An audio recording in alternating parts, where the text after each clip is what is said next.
আসসালামু আলাইকুম। যারা আমার মতো কিপটা আছেন তাদের জন্য আজকে একটা সুন্দর একটা আইডিয়া নিয়ে চলে আসলাম।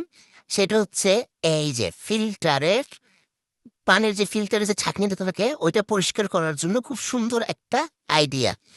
তো অনেকদিন ধরেই কিন্তু এটা আমি করেছি কিন্তু কখনো ভিডিও করিনি। আজকে আপনাদের জন্য ভিডিও করলাম। খুবই সহজ। একদম কম লেবু মানে ২ থেকে ৩ টে লেবু হলেই যথেষ্ট। তো ওই লেবুগুলো খুব সুন্দর করে চিপড়ে নেবেন। তারপর এই যে ময়লা এই ছাঁকনিটা চুলার উপরে দিয়ে কিছুক্ষণ জ্বালিয়ে রাখবেন।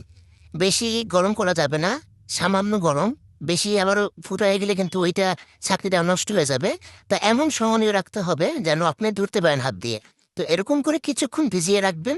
তারপরে হচ্ছে ম্যাজিক এই যে এই নোংরা ছাঁকনিটা খুব সহজেই এরকম পরিষ্কার হয়ে যাবে এবং আপনার টাকা বেঁচে যাবে।